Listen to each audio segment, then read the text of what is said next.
అందరికీ నమస్కారం.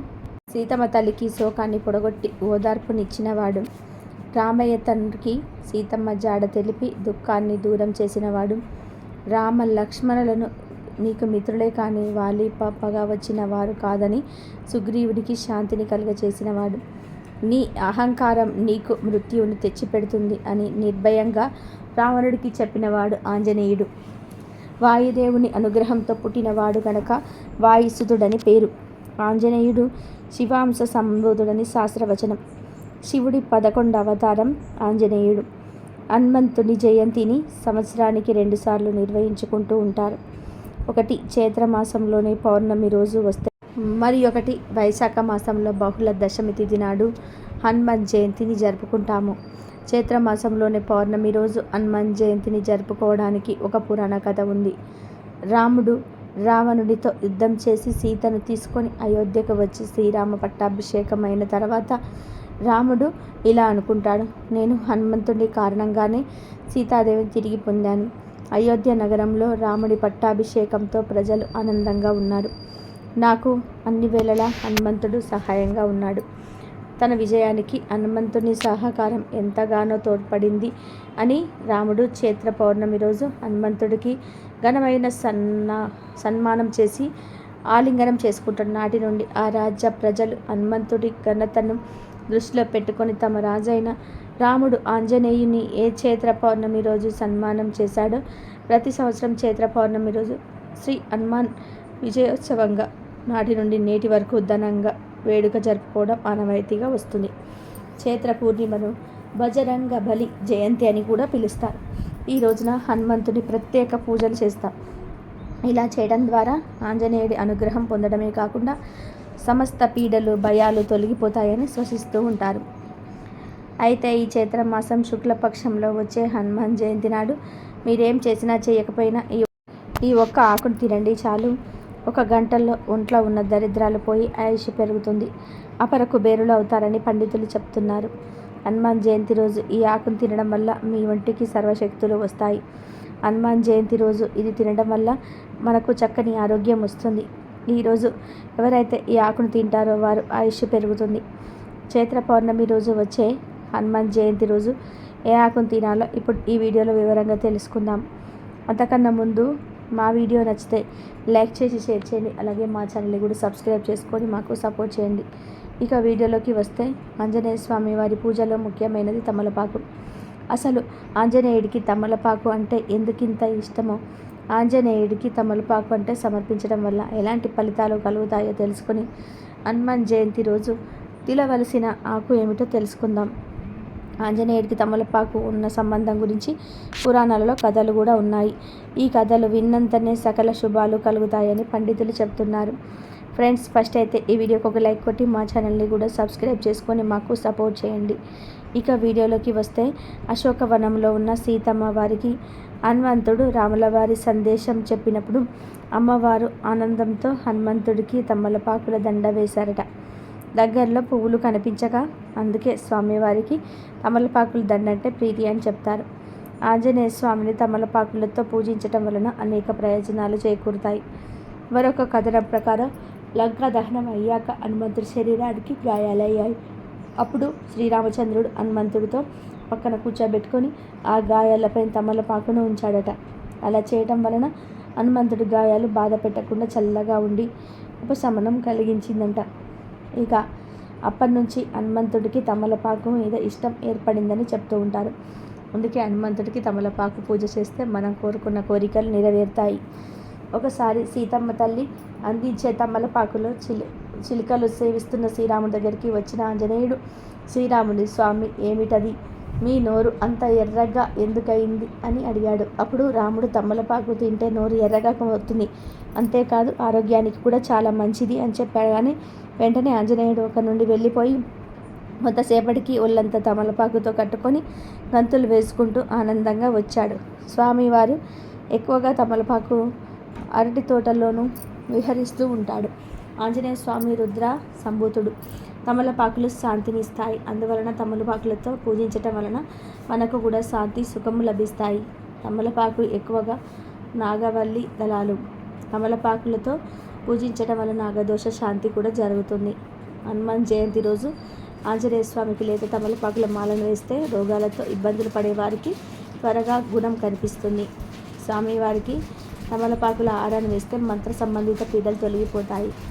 సంసారంలో ప్రశాంతత లేని వారు స్వామివారికి తమలపాకు ఆహారాన్ని వేస్తే సంసారంలో సుఖాలు లభిస్తుంది. స్వామికి తమలపాకుల హారాన్ని వేస్తే ఆరోగ్యం బాగుపడి చక్కగా ఎదుగుతారు. వ్యాపారంలో చాలా నష్టాలు వస్తూ ఉంటే స్వామికి తమలపాకుల మాలను వేసి తమలపాకులు పండ్లు దక్షిణ సమేతంగా దానం చేస్తే వ్యాపారం వృద్ధిలోకి వస్తుంది. ఏ వ్యక్తి అయితే హీనంగా చూడబడతాడో అటువంటి వ్యక్తిని స్వామికి మీ తమలపాకుల ఆహారాన్ని సమర్పిస్తే సంఘంలో గౌరవం లభిస్తుంది. శనీశ్వర దృష్టి ఉన్నవారు ఆంజనేయ స్వామికి తమలపాకుల ఆహారాన్ని వేస్తే శనీశ్వర అనుగ్రహం కలుగుతుంది. వైద్యపరంగా నయం కాని వ్యాధులు ఉన్నవారు స్వామికి తమలపాకుల ఆహారాన్ని వేసి ప్రసాదంగా స్వీకరిస్తే అన్ని రోగాలు నయమవుతాయి. సుందరకాండ పారాయణం చేసి స్వామికి తమలపాకుల హారాన్ని వేస్తే అన్ని కార్యాలు నిర్జయం సిద్ధిస్తుంది. హనుమాన్ చాలీసా చదివి స్వామిని ప్రార్థించి తమలపాకుల హారాన్ని వేస్తే పరమాత్మ అనుగ్రహం కలుగుతుంది. వాద ప్రతిపాదనలు జయం సాధించాలంటే స్వామిని ప్రార్థించి తమలపాకుల హారాన్ని సమర్పించి ప్రసాదం తీసుకుంటే జయం మీదే అవుతుంది. తమలపాకుల తాంబూల దానంతో గంగాదేవి సంతృప్తి పడుతుంది. వర్ణ ప్రసాదాన్ని ఆంజనేయ స్వామి పూజలో కూడా పెడతారు. తమలపాకులతో మాలను వేసి ఆంజనేయ స్వామికి వేస్తారు. అనంతరం తమలపాకులను భక్తులకు ప్రసాదంగా ఇస్తారు. దీనిని మహాప్రసాదంగా భావించి తింటారు. ఇక ఈరోజు ప్రతి ఒక్కరూ ఆంజనేయ స్వామి వారి ఫోటో ముందు తమలపాకులుంచి దానిపైన పంచదారను వేయాలి.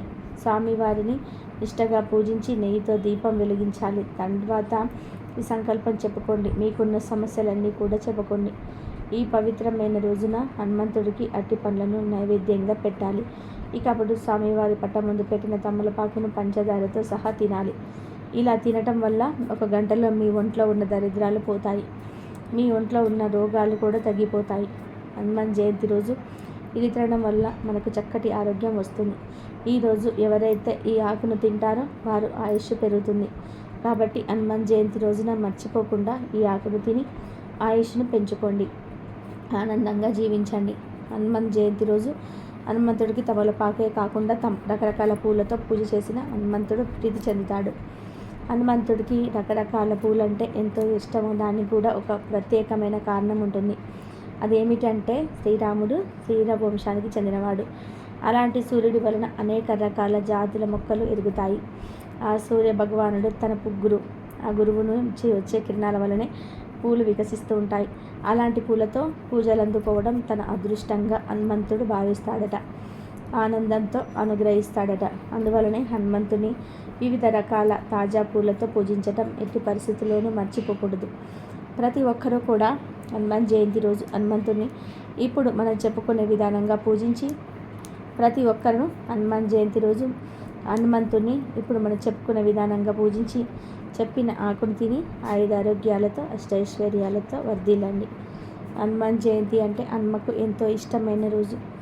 ఆంజనేయ స్వామి పుట్టిన ఈ రోజున ఆడవాళ్ళు ఉదయం నిద్రలేసి శుచిగా స్నానం చేసుకొని ఎరుపు లేదా ఆరెంజ్ లేదా పింక్ కలర్లో ఉండే చీర కట్టుకుంటే చాలా మంచిది. చీర అనే కాదు, డ్రెస్సులు వేసుకున్న వారు కూడా రెడ్, ఆరెంజ్, పింక్ ఈ కలర్లో ఉండే దుస్తులు వేసుకుంటే చాలా మంచిది. ఆడవారనే కాదు, పిల్లలు పెద్దలు అందరూ కూడా ఈరోజు రెడ్, ఆరెంజ్, పింక్ కలర్లో ఉండే దుస్తులు ధరించడం వలన ఆంజనేయ స్వామి వారి అనుగ్రహం లభిస్తుంది. సకల ఐశ్వర్యాలు సిద్ధిస్తాయి. లెక్కలేనంత ఐశ్వర్యం వస్తుంది. పట్టిందల్లా బంగారం అవుతుంది. అలాగే ఈరోజు ఎట్టి పరిస్థితుల్లోనూ నల్లటి రంగు ఉండే వస్తువులను మాత్రం ధరించకూడదు. ఈరోజు నల్లటి రంగు దుస్తువులు ధరిస్తే దుష్టశక్తులు పట్టి పీడిస్తాయి. కనుక ఈరోజు ఎట్టి పరిస్థితుల్లోనూ నల్లటి రంగు దుస్తువులను ధరించవద్దు. ఉదయాన్నే స్నానం చేసుకొని రెడ్ లేదా ఆరెంజ్ లేదా పింక్ కలర్లో ఉండే దుస్తువులు ధరించండి. ఆ తర్వాత ఇంట్లోనే హనుమాన్ పూజించండి లేదా గుడికి వెళ్ళండి. ఇలా హనుమాన్ జయంతి రోజు ఈ రంగు దుస్తులు ధరిస్తే మీ కన్నీ శుభాలే జరుగుతాయి. శేతశుద్ధ పౌర్ణమి నాడు జరుపుకునే హనుమాన్ జయంతి రోజున జిల్లేడు ఒత్తులు నువ్వుల నూనెతో ఆంజనేయ స్వామికి దీపం వెలిగిస్తే అష్టైశ్వర్యాలు చేకూరుతాయి. హనుమాన్ జయంతి రోజు సాయంత్రం 6 గంటల ప్రాంతంలో హనుమానును ఆలయంలో దర్శించుకొని ఎర్రటి ప్రమిదలో జిల్లేడు ఒత్తులు నువ్వుల నూనెతో దీపం వెలిగించే వారికి ఆయుర్దాయం, సుఖ సంతోషాలు, అష్టైశ్వర్యాలు చేకూరుతాయని పురోహితులు అంటున్నారు. ఇంకా హనుమాన్ జయంతి రోజు హనుమంతుడి ఆలయాలలో ఆకుపూజ, హనుమాన్ కళ్యాణం జరిపే వారికి ఈది బాధలు తొలగిపోతాయని విశ్వాసం. ఈరోజు గుడికి వెళ్ళలేని వారు కనీసం ఇంటి దగ్గర అయినా సరే పూజ చేసుకోవాలి. గృహంలో పూజ చేసే వ్యక్తులు పూజా మందిరంలో మనం శుభ్రం చేసుకొని పసుపు, కుంకుమల పుష్పాలతో అలంకరించుకోవాలి. ఎర్రటి అక్షింతలు, ఎర్రటి పూలను పూజకు సిద్ధం చేసుకోవాలి. పూజకు పంచముఖ ఆంజనేయ ప్రతిమను లేదా ఫోటోను, ఎర్రటి సింధూరంను, ఎర్రటి పూలతో అలంకరించుకోవాలి. నైవేద్యానికి అప్పాలు, అట్టిపండ్లు సమర్పించుకోవచ్చు.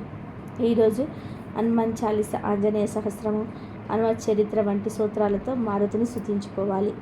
లేదా ఓం ఆంజనేయాయ నమః అనే మంత్రాన్ని 108 సార్లు జపించి 5 జిల్లేడు ఒత్తుల నువ్వుల నూనెతో తడిపిన పంచహారతిని స్వామివారికి అర్చించాలి. పూజ పూర్తయిన తర్వాత ప్రసాదం స్వీకరించాలి. కుదిరిన వారు గుడికి వెళ్ళాలి, లేదా ఇంటి దగ్గర అయినా సరే పూజ చేసుకోవాలి. లేదా పూజ చేసుకొని గుడికి వెళ్తే ఇంకా చాలా మంచిది. ఈ రోజున హనుమాన్ ధ్యాన శ్లోకములు, హనుమాన్ చాలీస పుస్తకాలను దానం చేసేవారికి సుఖ సంతోషాలు చేకూరుతాయి నమ్మకం. హనుమాన్ జయంతి రోజున వాయుపుత్రుడైన హనుమంతుడికి ఆకుపూజ చేయడం వల్ల సర్వత్రా జయం కలుగుతుంది. ఈరోజు ఆలయాలలో లభించే సింధూరము నుదుట ధరించడం వల్ల, ప్రసాదం స్వీకరించడం వల్ల ఆయురారోగ్యాలు కలుగును. ఇదండి ఈరోజు వీడియో. నా వీడియో కనుక మీకు నచ్చినట్లయితే ప్లీజ్ లైక్ చేయండి, షేర్ చేయండి, సబ్స్క్రైబ్ చేయండి. మరొక మంచి వీడియోతో మళ్ళీ కలుద్దాం. కాబట్టి హనుమాన్ జయంతి రోజు ఈ విధంగా చేయండి. ఆయురారోగ్య అష్టైశ్వర్యాలతో ఉండండి. హనుమాన్ అనుగ్రహం ఎప్పుడు కలగాలంటే మనం ఈ విధంగా చేసుకోవాలి.